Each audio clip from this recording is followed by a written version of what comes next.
Well, good evening, everybody, and welcome to our meeting of the South Wake Conservationists and our webinar tonight. I'd like to give you a quick update what we're going to talk about. I'll be giving you a little bit of I promise, just a couple of minutes about the upcoming events that are going on here in the chapter. So if you're local, or even if you're visiting, please find one that you're interested in and join us.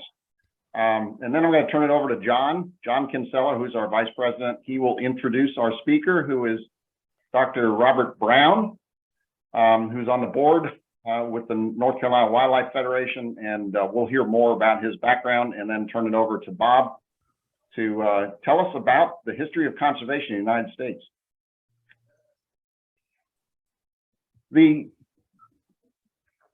The chapter's been pretty busy lately. I guess you can see these are some things that are coming up in the next month or so, month and a half. And the one that's coming up tomorrow night is a chimney swift observation, which if you've never seen it before, it is a spectacle to behold. So we'll be doing that in Fuquay-Varina tomorrow evening. If you haven't signed up and you'd like to come, just go to the website and sign up. You'll see the website there on the bottom. John has been really pulling together a lot of really fantastic garden work days. And we now have 4 different parks and 3 different schools that we have ongoing pollinator gardens in. So there's a number of work days, you see them listed here, that are coming up to maintain these or start doing some new plantings in. So check that out on the website.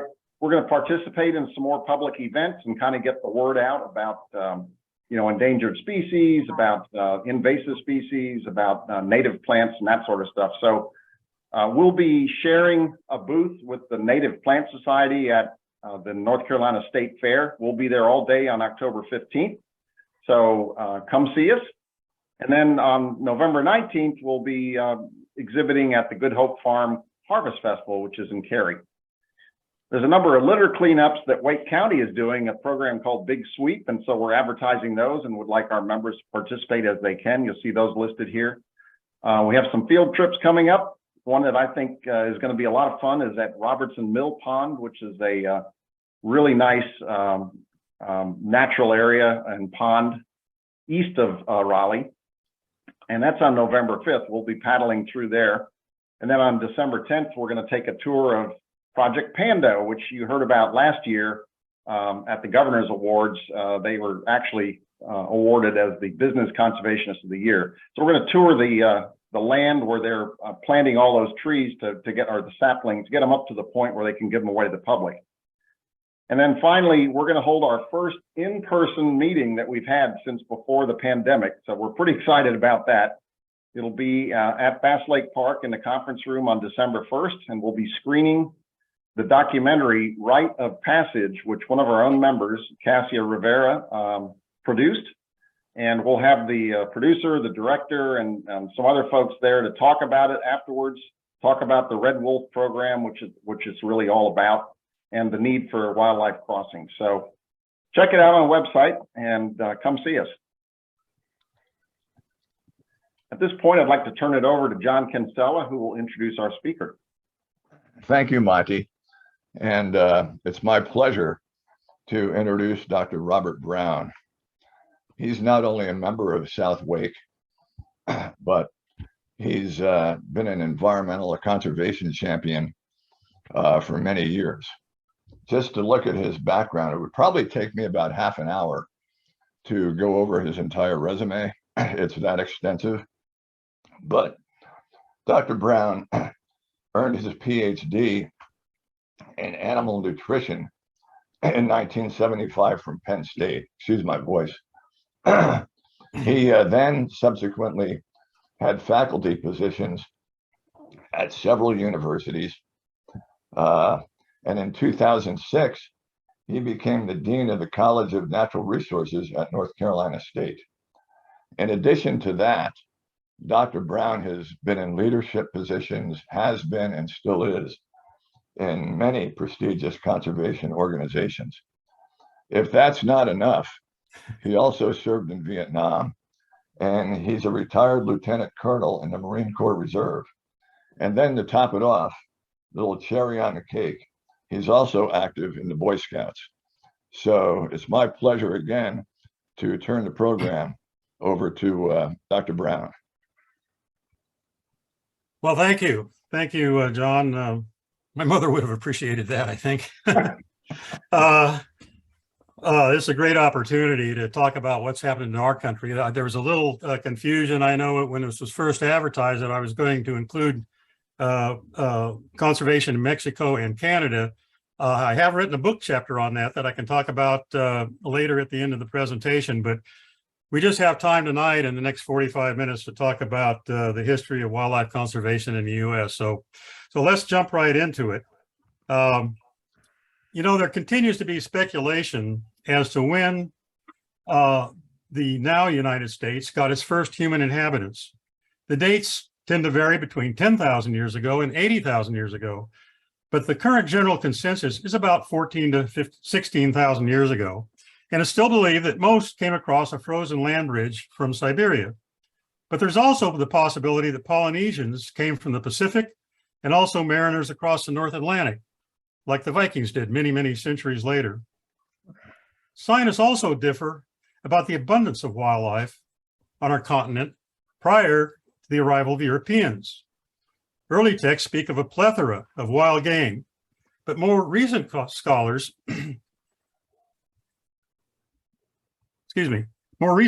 note that English settlers complained about not having much game to hunt.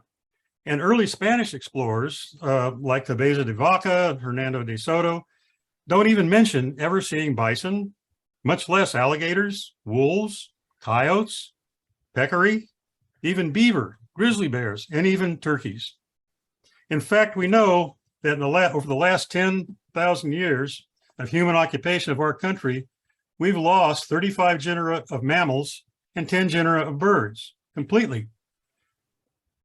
Many Native American tribes, of course, were hunter-gatherers, living off the meat from some large, but very often small animals and small birds, and the nuts and fruits and berries they gathered. Many tribes, however, planted extensive crops with vast irrigation systems and even terracing. But perhaps most important, they learned to use fire as a means of clearing land to improve wildlife habitat, perhaps even moving game animals, clearing land for agriculture, and possibly as well as a weapon. Prior to the 1500s, it's believed there were as many as 3 to 5 million Native Americans in what is now the United States, and as many as 100 million in all of North and South America. Archaeologists believe they had a significant impact on wildlife, often decimating game animals around their population centers. Isolated droughts and hard winters, as well as wars and native diseases, impacted both the human populations and native game. It's believed that droughts led to the complete elimination of the Anasazi culture, as well as possibly the Cahokian culture in Missouri and the Hohokam in Arizona. It's thought in some areas, including the Yellowstone area, occasional winter die-offs of game animals and localized overharvesting led to near starvation of Native Americans in those areas. Once Europeans arrived, however, the whole picture changed. Their many diseases decimated Native American populations. In the 100 years between 1500 and 1600, 90% of this continent's indigenous people perished, again, largely due to disease. Subsequently, however, the wildlife populations rebounded quickly and dramatically. As settlers arrived in the East, they cleared land for farming and cut forests for shipbuilding. Eastern tribes, such as the Sioux, migrated westward. At the same time, land clearing reduced the habitat for wildlife in the East. That habitat loss, combined with hunting for food, including market hunting, trapping for furs, had a marked effect on Eastern wildlife populations. In the Southwest, Spaniards introduced literally thousands of domestic sheep, goats, pigs, which competed with grazing wildlife. Importantly, they introduced Native Americans to horses, which changed their lifestyle and improved their hunting success, but is believed not to have much impact on wildlife populations. The new arrivals from Europe, however, began to have a direct impact almost immediately. As early as 1607, Captain John Smith reported that the French were shipping 25,000 beaver pelts per year to Europe. And by 1650, most of the beaver had been eliminated from the entire East Coast. Bird populations suffered from being taken for both for meat and for plumage, which was used for ladies' hats in Europe. Birds were often taken by punt guns, which were cannons mounted in the front of canoes or other boats or rafts. In 1748 alone, South Carolina shipped, that's just one state or colony. In 1748, South Carolina shipped 160,000 deer pelts to England. So as wildlife populations declined, the settlers blamed it on predators. As early as 1630, the Massachusetts Bay Colony offered a bounty of 1 shilling for every wolf that was killed. When deer didn't rebound, the city of Portsmouth, Rhode Island, enacted the first closed season on deer hunting in 1646. This was the beginning of America's game management efforts, as well as America's never-ending conflict on our attitudes towards predators. As our nation expanded, new settlers started moving westward, where land and wildlife seemed free and unlimited. It was estimated there were about 25 million buffalo and 10 million pronghorn in the West at that time. In 1804, President Thomas Jefferson sent the famed Lewis and Clark expedition from St. Louis, Missouri to the Pacific Northwest. Although they encountered isolated stretches with little game, they found abundant herds of buffalo and deer, as well as grizzly bears, and they saw prairie dog towns that were a mile square. But by then, most of the beaver were gone from our country. Silk had replaced beaver for the manufacture of men's hats. The former trappers then became buffalo hunters. In 1833 alone, the American Fur Company shipped 43,000 buffalo hides. Most of them were traded from Native Americans. Buffalo meat, of course, was also used for camp towns and the crews building railroads. But there was wanton wastefulness, with many buffalo being killed solely for their tongues or their hides, which the rest of the carcass being left to rot. The California Gold Rush in 1848 brought thousands of settlers westward, as did the Mormon migration to Salt Lake City.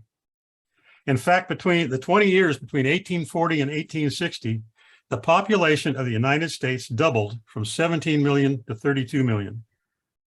Now, of course, the Civil War, 1861 to 1865, slowed the Western expansion, market hunting, and any thoughts of conservation. It also reduced our population by about 600,000. But the Homestead Laws of 1862, signed by President Lincoln, allowed anyone to mark out 160 acres of land for private ownership free, if they would live on it for 5 years.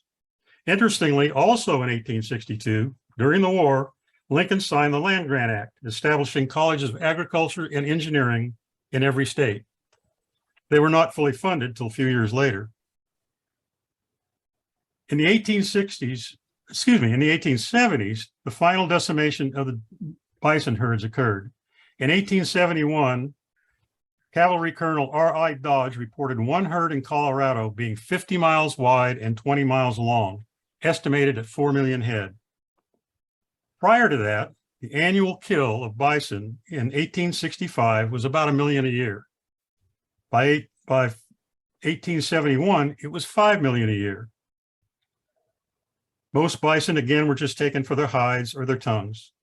In 1864, Idaho imposed its first closed season on bison hunting, followed by Colorado and Kansas.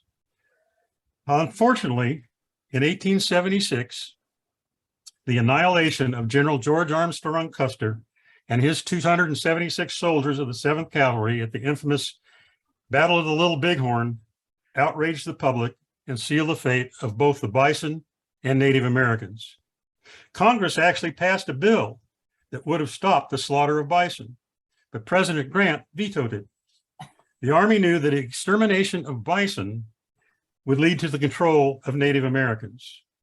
In fact, between 1868 and 1881, a total of 31 million bison were killed. A complete census in 1886 reported that there were only 540 bison left in the entire United States, and most of those were in the Yellowstone area. The disappearance of the bison really became one of the first rallying cries for those concerned about the future of wildlife in the United States. Another was the demise of the passenger pigeon. In 1806, Alexander Wilson, for whom the Wilson Society is named, recorded a flight that was a mile wide and 40 miles long, estimated to be over 2 billion birds. Market hunters decimated these flocks, and the last passenger pigeon died in the Cincinnati Zoo in 1914. Now, early settlers had little time for sport hunting because wildlife was viewed as a source of sustenance and of profit. Nonetheless, the wildlife was thought of as a public trust, and that became codified in law. In 1842, the Supreme Court, in a case that's known as Martin versus Waddell, denied a landowner's claim to exclude others from taking oysters from mudflats in New Jersey. The judge actually quoted the Magna Carta, which was written in 1215, and codified the concept that in the United States, wildlife and fish belong to all the people, and stewardship of those fauna is entrusted to the individual states. This is the basis for what we now call the North American model of wildlife conservation, or the public trust doctrine. Well, it wasn't until the nation became more prosperous that sport hunters became the impetus for conservation efforts. The first sportsman's club was formed at Carroll's Island in 1832 near Baltimore, largely for waterfowl hunting. In 1844, the New York Sportsman's Club drafted model game laws recommending closed hunting seasons for woodcock and quail and deer, and even trout fishing regulations. Eventually, hundreds of local sportsmen's clubs were formed across the country, and similar game laws were passed in every state. Some states outlawed the use of dogs for hunting, or hunting at night with lights, while other states banned the use of traps or snares or pitfalls, which were common in use at the time. Maine was the first state to employ a game warden in 1852.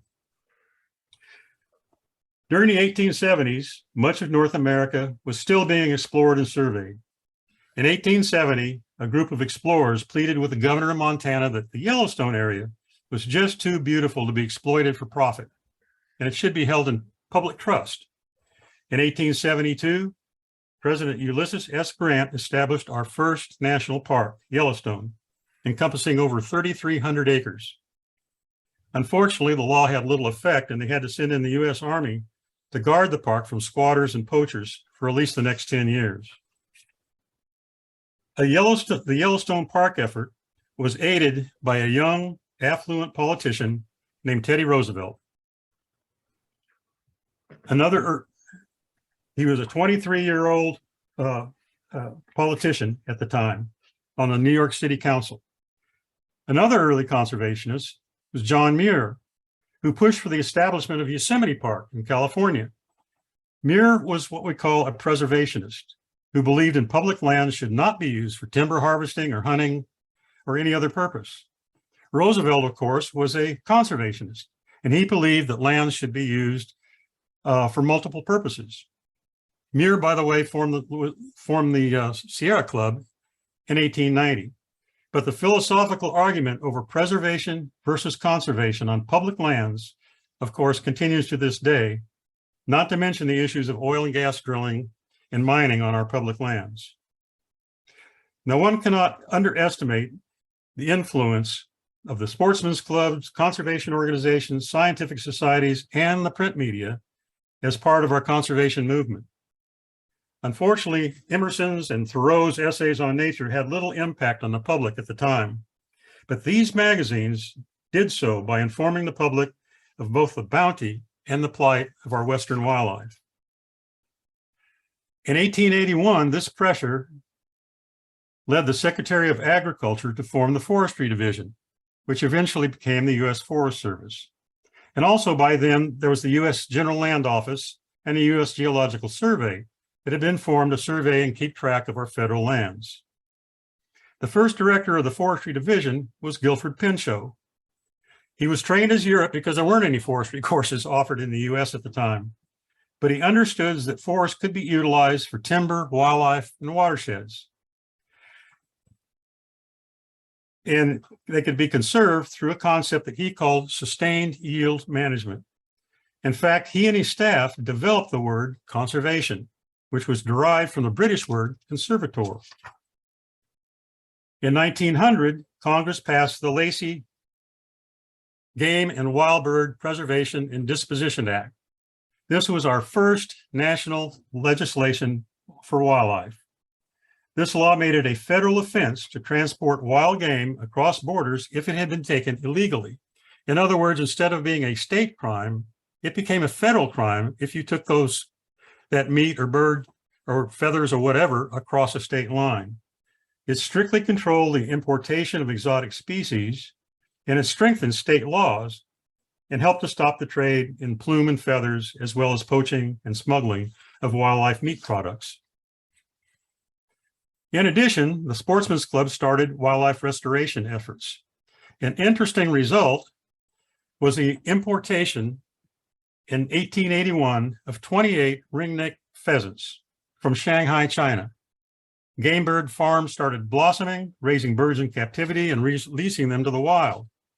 Pheasant hunting, of course, is popular through a lot of the United States, but few Americans realize this is really an exotic species.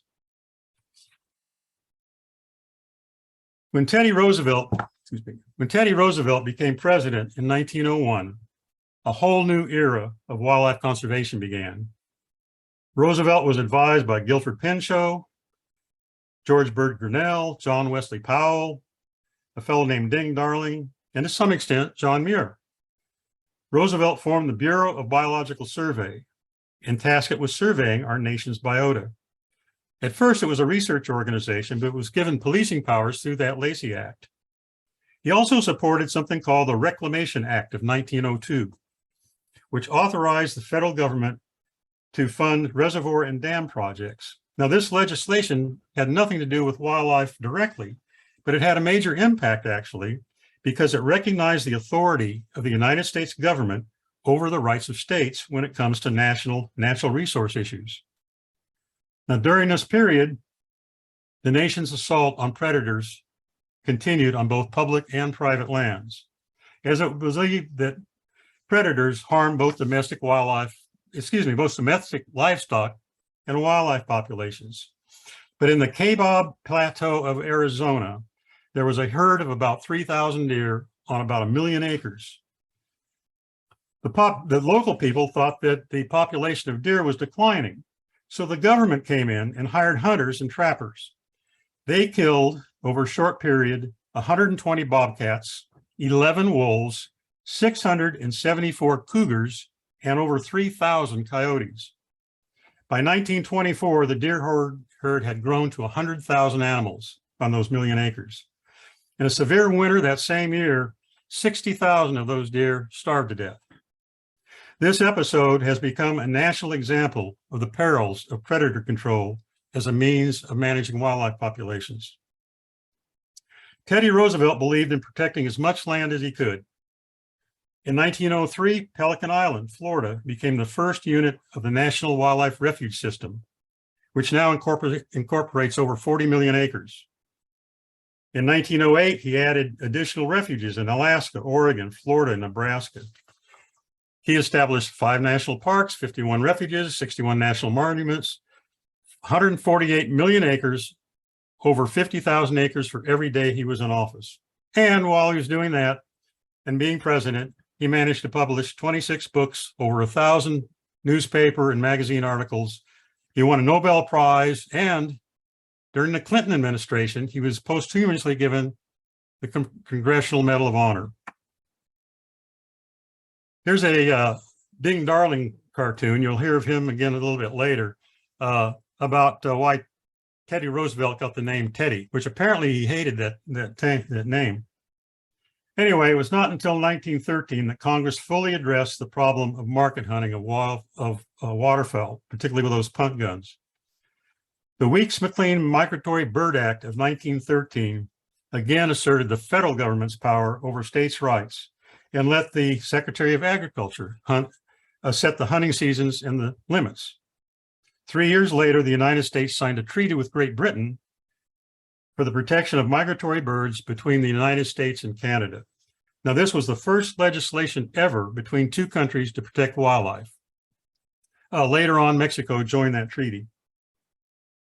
By 1910, every state in the country had some sort of commission for the protection of wild game and fisheries.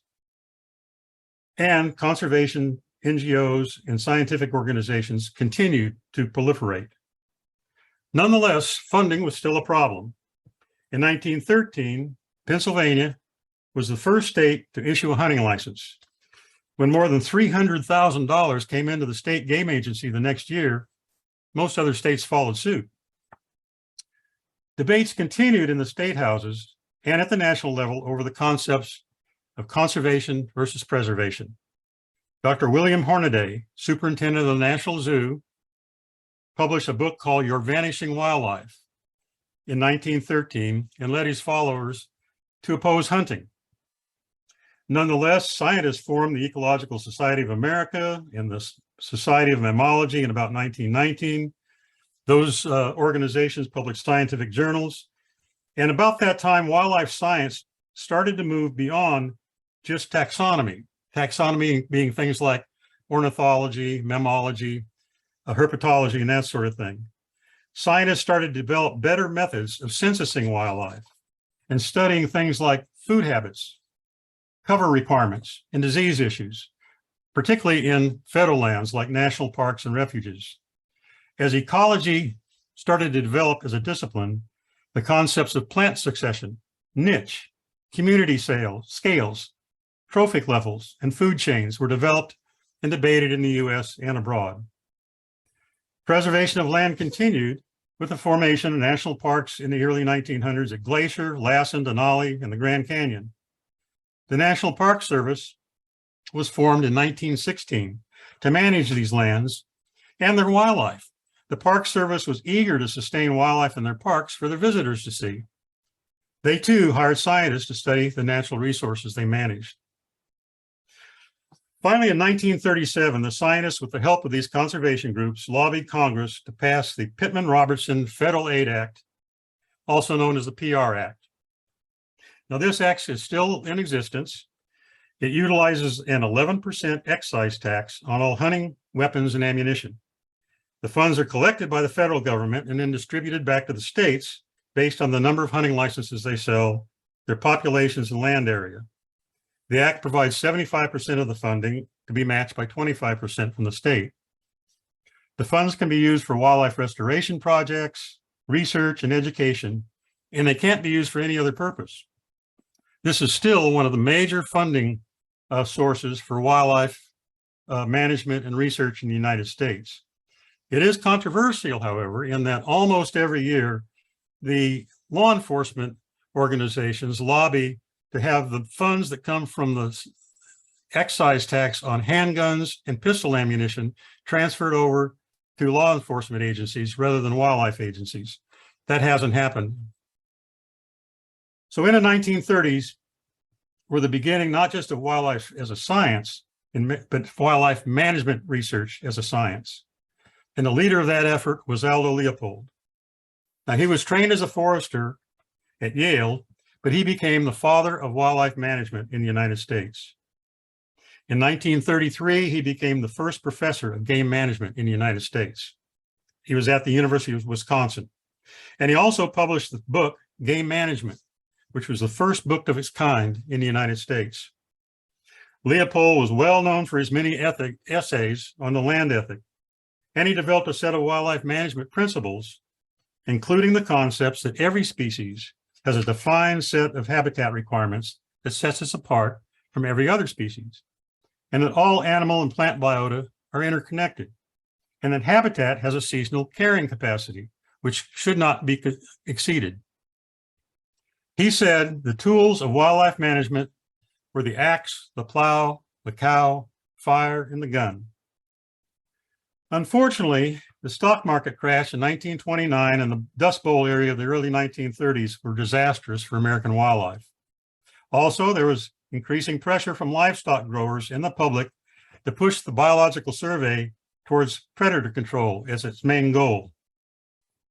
Subsequently, wildlife conservation and restoration needed more funding, And in 1934, Congress passed the Migratory Bird Hunting Stamp Act. Since waterfowl are migratory across state boundaries, their seasons and bag limits are set by the federal government. So hunters have to purchase a federal duck stamp to affix to their state hunting license. These funds have now protected over 4.5 million acres of waterfowl habitat. Actually, I haven't hunted waterfowl in over 30 years, but I still buy a duck stamp every year to put on my hunting license because I know the money goes to a good purpose. Now, President Franklin Roosevelt hired that political cartoonist, Ding Darling, who was actually critical of many of Franklin Roosevelt's New Deal programs. But Franklin Roosevelt hired him to be the head of the Bureau of the Biological Survey. And he was an enthusiastic leader and really pumped up the morale of that bureau. He developed the Cooperative Wildlife Research Program, which established research units of 2 to 4 biologists at all land-grant universities, with funding supplied by the Biological Survey, the universities themselves, and the American Wildlife Institute, which is now simply called the Wildlife Management Institute, plus state and state game and fish agencies. These units provided research on practical wildlife programs.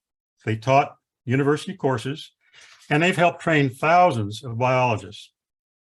There are, I think, 42 of these units now in the United States. The Wildlife Management Institute receives its funding from the sporting arms and ammunition industry, and it lobbies for conservation laws, but it also conducts professional reviews of university wildlife curricula and state wildlife agencies. It also convenes the North American Wildlife and Natural Resources Conservation Conference, long name, but it's a gathering of the scientists, the state and federal agency personnel, and non-governmental organizations. The first meeting was held in 1935, and in their proceedings, the information in its proceedings was more information than had ever been accumulated in one volume on wildlife in North America. The North American Wildlife Federation later became the National Wildlife Federation, a private organization with now over 3.5 million members, of which the North Carolina Wildlife Federation is an affiliate, and of course, the South Wake Conservationists are a chapter. FDR, stay on that one for a bit. Other accomplishments during the New Deal were the construction of dozens of national parks, restoration of streams, the planting of millions of trees by the Civilian Conservation Corps. Franklin Roosevelt also passed the Fish and Wildlife Coordination Act, which required the various agencies to talk to each other. And he also established the Soil Conservation Service, which we now know as the Natural Resources Conservation Service. In 1930, a committee headed by Aldo Leopold, that's the National Wildlife Federation sign. In 1930, a committee also headed by Aldo Leopold developed a model game law recommending that states set up wildlife commissions of volunteers, such as our North Carolina Wildlife Resources Commission. And these were to be appointed by governors for staggered terms. This eliminated a national problem of turnover of state wildlife agency personnel, which was caused when governors would fire their agency directors after each election. And of course, the PR Act prohibited the governors from redirecting those funds to any other use. In 1930, that's Roosevelt. In 1936, the Wildlife Society, an organization of over now 11,000 biologists, was formed, and the first issue of the Journal of Wildlife Management was published. Later, the American Fishery Society and the Society for Range Management were formed, also representing professionals and putting out scientific journals and hosting meetings. Just before World War II, the Bureau of Fisheries in the Department of Commerce and the Bureau of the Biological Survey in the Department of Agriculture were merged into the U.S. Fish and Wildlife Service, but now under the Secretary of Interior instead of under Agriculture. Now, this was really significant as government leaders finally recognized that fish and wildlife were more than just crops to be grown and harvested. Just like during the Civil War and World War I, conservation efforts took a back seat during World War II.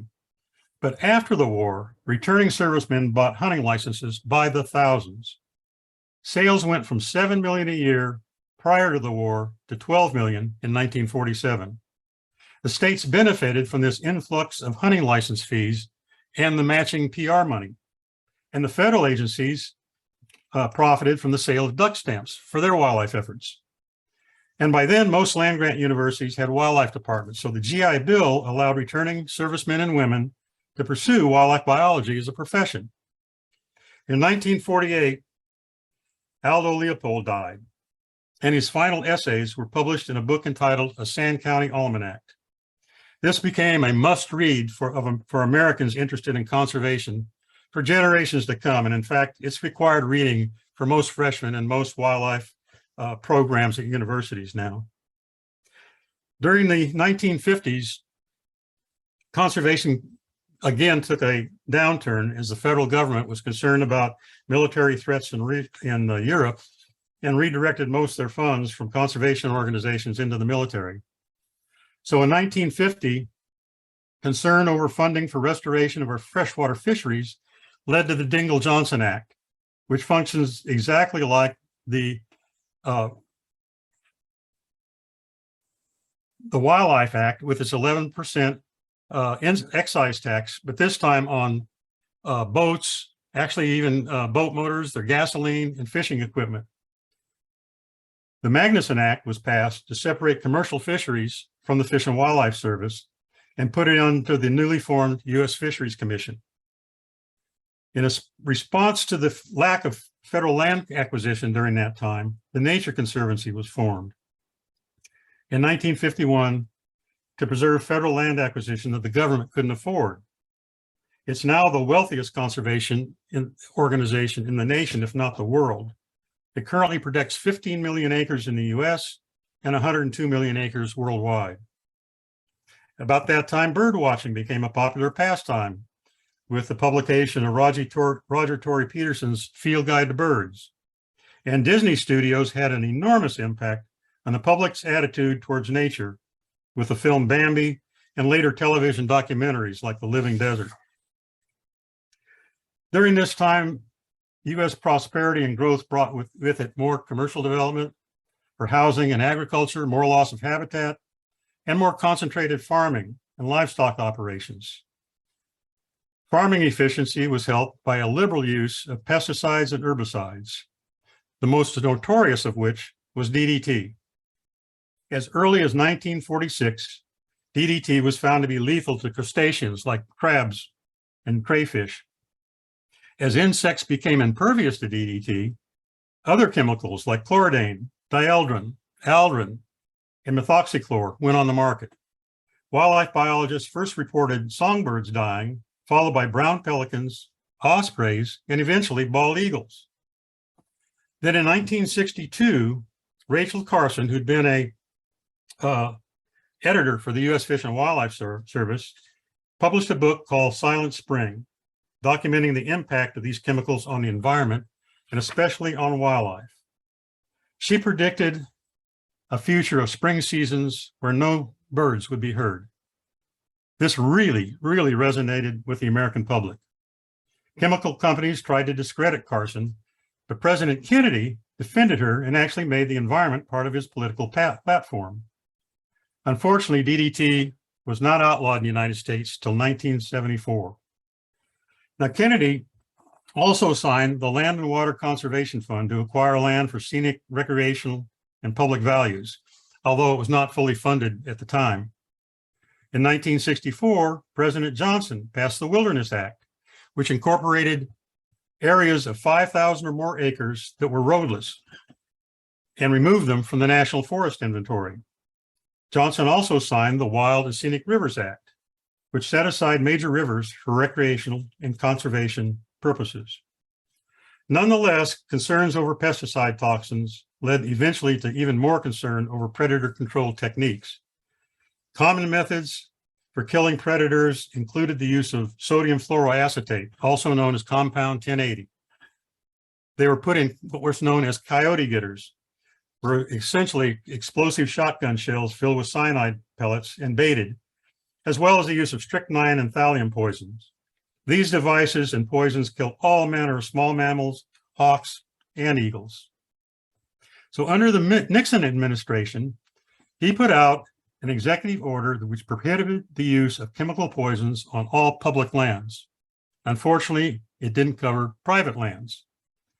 In response to a public outcry over the potential loss of our national bird, the bald eagle, and other species, in 1969, Congress passed the Endangered Species Conservation Act, but it had little in the way of enforcement power or funding. So in 1973, they passed the act with more teeth. The act defined and divided species and subspecies into threatened versus endangered. It also eliminated all commercial traffic in live, dead, parts, or products from endangered species. And it funded research on why species were becoming threatened or endangered and how to recover them. The act defined critical habitat and included even harassing wildlife to be a taking. It set up substantial fines and required teams of scientists and managers to develop recovery plans for every endangered species. Captive breeding programs were often begun part of those restoration efforts, much like we have in North Carolina with our red wolf program today. The ESA is still touted as the most significant conservation legislation ever passed in the United States. And it continues to be the basis and source of funding for much wildlife research. Now, surprisingly, the Nixon administration was actually one of the most environmentally progressive of all American presidencies. Nixon not only passed the Endangered Species Act, but the Clean Water Act and Clean Air Act, the Marine Mammal Protection Act, NEPA, the National Environmental Policy Act, which requires environmental impact statements on all construction on federal properties. He also established the Environmental Protection Agency, and they established the Council on Environmental Quality. And eventually, the President and Congress signed the CITES Act, which is an international convention on trade of endangered flora and fauna. Some people say that between the Vietnam War and Watergate, Nixon felt that environmentalists were the only friends he had left. In 1980, Congress expanded the Arctic National Wildlife Refuge by 53 million acres. But still, funding for federal agencies and university research continued to lag. For about the next 20 years, actually. Nevertheless, conservation groups found a new source of revenue for preserving wildlife habitat and restoration projects. The Federal Farm Bill establishes the authority and funding of the Department of Agriculture and its many crop subsidy and price support programs. It's renewed every 5 years. The various programs, Conservation Reserve, Wetlands Reserve, Wildlife Habitat Incentive, Grasslands Reserve, EQIP, and the Conservation Security Program provide funding to private landowners with payments to take land out of production and to make conservation improvements. Most states have similar programs in addition to the federal programs. Oops, up one. During the Clinton administration, there was a controversial issue during, at least among the wildlife researchers. Interior Secretary Bruce Babbitt put all the researchers in the Fish and Wildlife Service, the Park Service, and BLM into one organization because he thought their research was too duplicative. And so he first called it the Biological Resources Division of the U.S. Geological Survey. Actually, he wanted to call it the National Biological Survey, but he got a lot of flack from conservatives that sounded like there were going to be biologists climbing over people's fences, counting every blade of grass and every insect in the country. At any rate, he ended up with the Biological Resources Division of the Geological Survey, which still exists today. Now, they may have improved federal efficiency, but unfortunately, the resource managers in these three land management agencies felt they'd lost the ability to control the research that they needed. So subsequently, the agencies formed a coalition with university researchers to conduct the research that they felt they needed, as well as additional educational and outreach programs. The organization is known as the Cooperative Ecosystem Studies Units, and it's comprised of 270 universities into 17 regions. I used to head one of these, and allows funding of more than a dozen agencies, including even the Department of Defense, to flow to academic researchers without competitive bidding.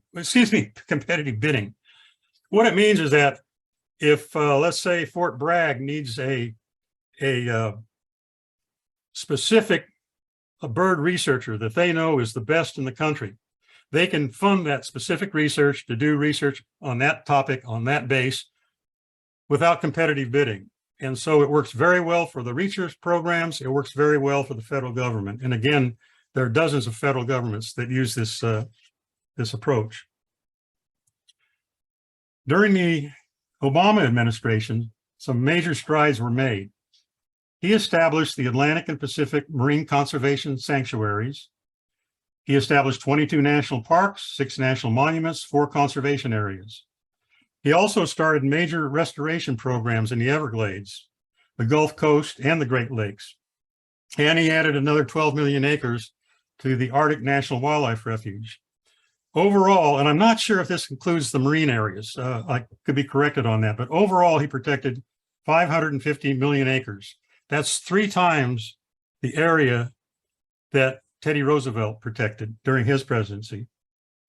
Obviously, during the next administration, things changed quite a bit. By presidential decree, President Trump repealed 100 conservation and environmental rules.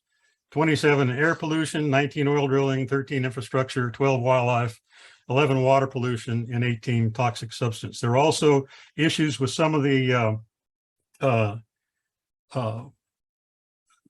national monuments that Obama had set up, such as the Grand Staircase Monument, the Gold Butte Monument, and those had been specifically asked for by Native American tribes. In the last 2 years during the Biden administration, and by the way, some of the rules that Trump tried to do away with by decree had been turned over by the courts. But subsequently, the Biden administration in the last 2 years has reversed some of these executive orders, and Congress has done a fantastic job. Since 2020, Congress has passed the PR Modernization Act. That has not increased the tax, but it allows them to use that money for marketing and recruiting of new hunters. But they also passed the Recovering America's Wildlife Act, which gives $1.4 billion to the states each year. They guaranteed the Land and Water Conservation Act to have $900 million a year in perpetuity. That's how it was originally set up to have. And the Great American Outdoors Act, which provides $9.5 billion over just over 5 years to the states to improve their parks. Now, hopefully we've learned from our long past history in conservation in this country. We do know that the public trust doctrine is somewhat unique in the world and has been absolutely critical for the progress of conservation in our country. We now know that conservation has a lot of issues and a lot of stakeholders that you don't think of. For instance, particularly minority groups and Native Americans. Wildlife conservation in the past has largely been funded by sportsmen, and that's just not sustainable. Fortunately, we have these new laws that are new funding that has helped, but much of that is not permanent. We know that conservation issues in the United States are highly political and can be very emotional. And we know the public is less and less informed, but that's why we're here tonight.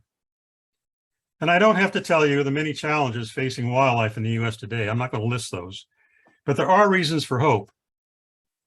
For one thing, the American public supports wildlife and the environment, and they seem to be willing to pay for it. Funding for some types of research, like the National Science Foundation, I even did wildlife research with funding from the National Institutes of Health, and those have increased. We have all kinds of new technologies, such as satellite imagery, using DNA analysis to identify species and subspecies, and the use of drones for censusing animals. The Fish and Wildlife Service, having taken a lot of heat for a lot of things over the years, has become more flexible, such as the Safe Harbor program. That allows a landowner who discovers they've got an endangered species to admit that they've got that species and not be held responsible for it. Some species are rebounding, and we have a lot of land trusts like the Nature Conservancy and others that help with this recovering species and setting aside more land so that it won't be developed. And our National Wildlife Federation, of which you're all really a member, annually publishes something known as the Conservation Directory. Now I think it's always online, but it lists, in addition to state agencies and universities and federal agency offices, it lists 1,600 conservation NGOs like ours, 1,600. So I'd like to close with a quote from Richard Stengel, who at the time in 2006 was the editor of Time magazine. He said that being an American is not based on a common ancestry, a common religion, or even a common culture. It's based on accepting an uncommon set of ideas. And if we don't understand those ideas, we don't value them. And if we don't value them, we won't protect them. Thank you very much for your attention.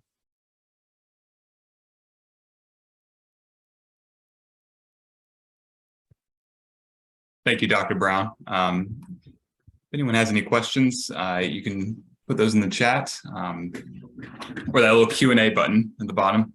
Assuming you have time for a couple questions, Dr. Brown. Yeah, of course I do.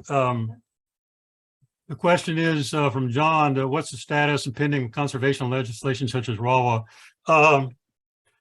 Near as I can tell, those are moving along. Of course, elections coming up, that could be a good thing. On the other hand, a lot of concern about inflation and the government spending too much money. And so, you know, even our state, North Carolina Wildlife Federation hires lobbyists to work in our state legislature, and all of our organizations, certainly the National Wildlife Federation and other conservation groups, have professional. I used to work with them when I was a dean and when I was national president of the Wildlife Society. There are a lot of conservation, environmental lawyers and lobbyists who work in Washington and know who their friends are. And so I'm feeling pretty good about, well, let's put this, cautiously optimistic, I guess is the proper word, towards any conservation legislation in the next couple of months, actually. And then we'll just have to see after the elections. Wonder if I could sneak in a question. Sure. This is Monty. Bob, first of all, fascinating history with a lot of champions that go way back. What I'm interested in, though, is the general population in the United States. How would you characterize that 100 years ago versus today? Do you think that the everyday citizens of this country have become more appreciative and respectful of the environment and wildlife in general than they were 100 years ago, or is it less, or is it the same? Has there been any kind of shift in the general population's attitude? Well, yeah, well, if 100 years ago would be the 1920s, right? And it really wasn't until the 30s that these various conservation efforts, the hunting, sportsmen's clubs, Teddy Roosevelt, the various scientific societies all being formed in a period of about 10, 15 years there. So there was quite an impetus there, but just a few years before that, in the 1920s, I don't think there was much interest at all.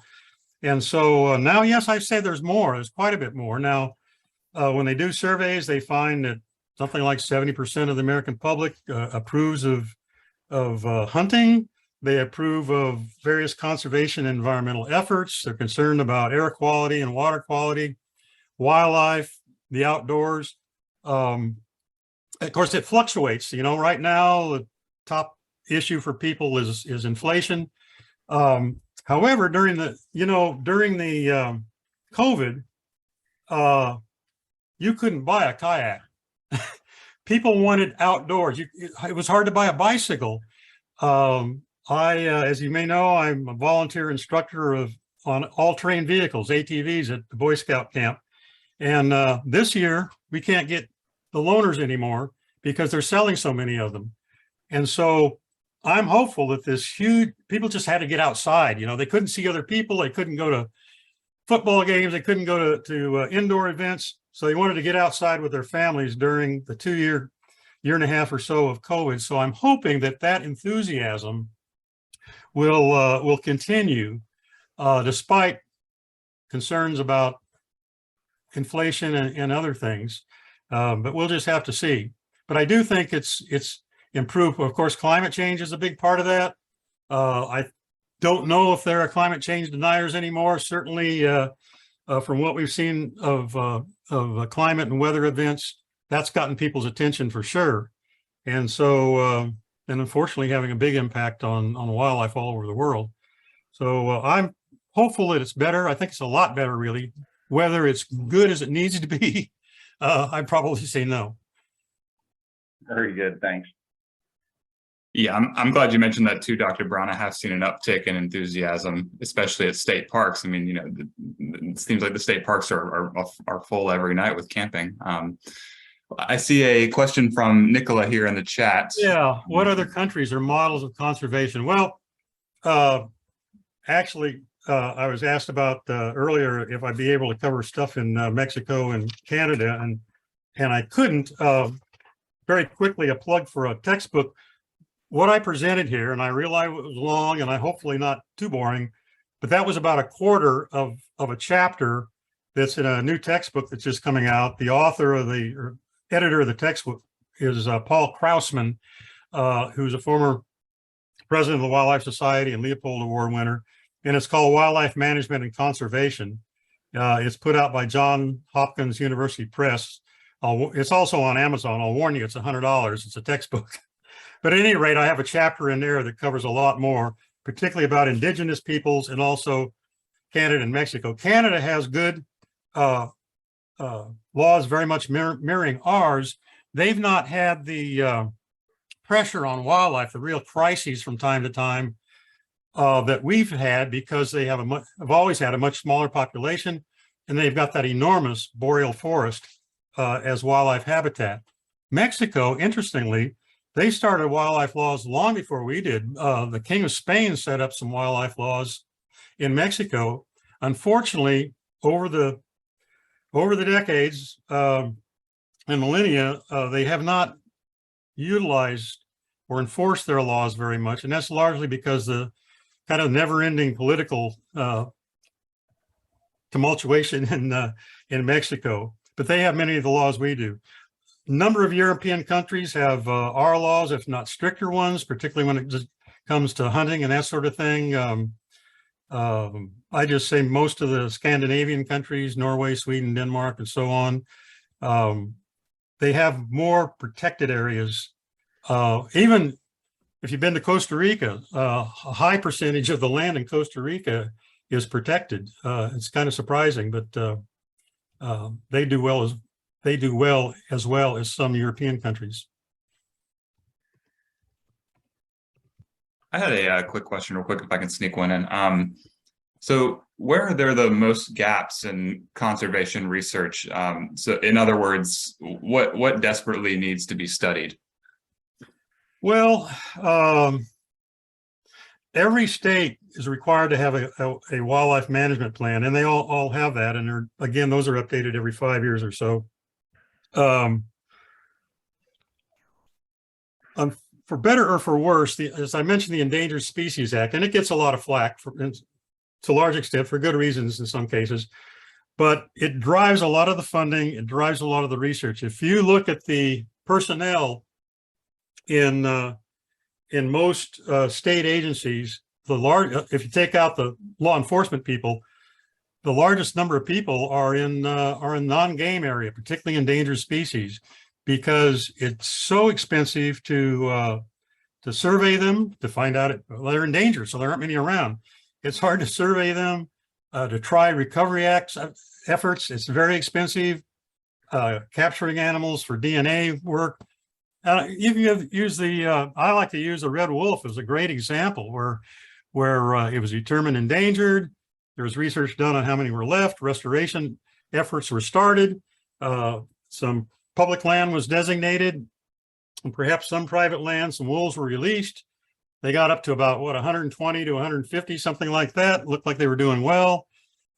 And then, unfortunately, our state agency won't like this. It wasn't the staff's fault, but the state commission decided that they'd allow night hunting of coyotes. And boom, the population went down to whatever we have now, 15 or so. So that, and what to do about that? Do you go out and trap those and put them back into restoration efforts? Do you go out, and they've done this, do you go out and capture coyotes and neuter them, which has been done and very successfully, so that they don't interbreed and destroy the species of red wolves? Or do you take the red wolves and put them somewhere that's genuinely protected, like the Savannah River Lab power plant, or some of the military bases that have fences all the way around them, that kind of thing. Some of the military bases, by the way, have exceptionally good wildlife programs. A lot of it's because of all the burning they do. But I serve every year on the Department of Defense Environmental Award competition, and it's just phenomenal. Very often with small groups. Some of the bases like Camp Lejeune have very large environmental staffs, but even with small staffs, it's amazing what they've been able to do because they control their land. So I think I don't think we're overusing funds and personnel for endangered species, but that's kind of the part that sucks a lot of money when other species, both neotropical birds and game species like quail and prairie chickens and so on, could use more help. I see John has his hand up. I'm assuming this is the question he would like to ask. Any positive developments for the Amazon rainforest? Well, the hand, I've got actually two questions. I was still, on the, Recovering Animal Wildlife Act. So that my understanding is it hasn't actually passed. I know it passed the House, but right. I don't know whether it passed the Senate. I don't think so. Okay, so it's not legislation yet. Not yet. And then the other question was, I know it's getting away from the U.S., but we hear a lot about the Amazon rainforest. And is there any positive developments there? A simple answer would be no. We'll see how the election goes, quite frankly.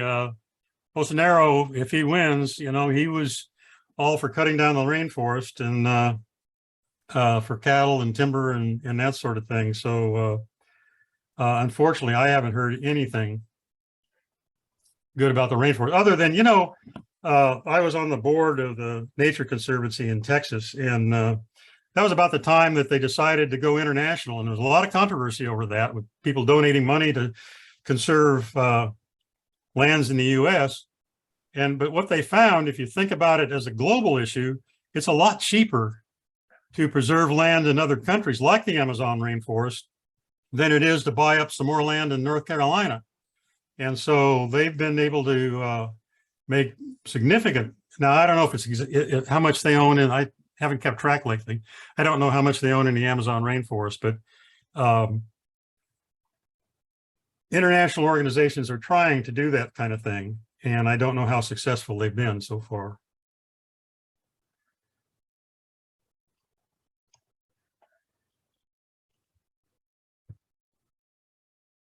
If you don't mind, I could like to sneak in one more question for you. Yeah. So I've thought about this a little bit. Do you think it's better to have a bunch of small conservation focused organizations, or would it be more efficient and more effective to consolidate these organizations? Yeah, I see what you mean. It's important, I think, to have, for instance, large national organizations like the National Wildlife Federation, that Ducks Unlimited, and there are a lot of those, but those are big enough that they can actually go to Washington and have offices in downtown Washington and really affect important legislation like the ones I covered and RAWA and so on. Locally, as you well know, we often team up with other organizations when we're doing our cleanups and plantings and that sort of thing. But that's why we have a federation. One can say, well, I'm interested in plants, I'm not that interested in wildlife that much. So I'll do my planting. I'm a plant person, so I'll go to the talks on plants or soil. There's one coming up soon on soils. But I'm not into birding and so forth. And somebody else will say, well, I'm a birder, so therefore I'm interested in bird habitat, but I'll go out and help improve habitat, but I'm mostly interested in seeing birds, and I don't know plants. And so the point being, people have niche interests, just like animals have niche habitats. And so by having a number of these organizations, I think it does get more people interested. That's why, the North Carolina Wildlife Federation is a federation. It's a federation of, what do we have, over 20, 25 chapters now, and at least that many affiliate organizations. For those that don't know, so for instance, the North Carolina Wildlife Federation is an affiliate of the National Wildlife Federation. The South Wake Conservationists are a chapter of the North Carolina Wildlife Federation, but we also have affiliates like the Leopold Club at NC State, or an Audubon chapter, something like that might be affiliates. They pay like $50 a year to belong, but when they're having activities, it goes on our website. They get our information, we get their information. So it allows us, when we're going to have an activity, whether it's a webinar like this, or whether it's a cleanup somewhere or a planting, those other organizations know we're doing it and can join with us if they wish. Same thing happens when we're trying to lobby or write a letter to either our state legislators or the federal legislators and say, hey, we want an oil pipeline stopped, or we want this highway moved over to another direction. They can decide if they want to sign on with us. And so instead of just one organization, we may have 5 or 10 or 20 organizations sign those letters. And that's pretty powerful. So yeah, it's a give and take thing, but I think it's good to have a lot of smaller, different organizations, because people have different interests with a common interest of conservation and the environment. That definitely answers my question. Thank you. Yeah, and I'll just chime in there. This is Monty. I agree with that completely. And in fact, we're a microcosm of that with our chapter, because we have different interests. Sure. Some people, just as you said, are interested in the pollinator garden. Some are interested in the hunting, and some are interested in, kids' activities and so on. So, so we have different activities for, join the ones that you're interested in. There's a lot to share in the environment.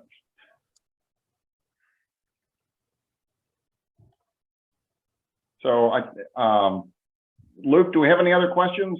Yeah, I'm checking right now. It doesn't look like we do. Okay. John, did you want to conclude with anything? Just want to thank, Dr. Brown. It was a great presentation.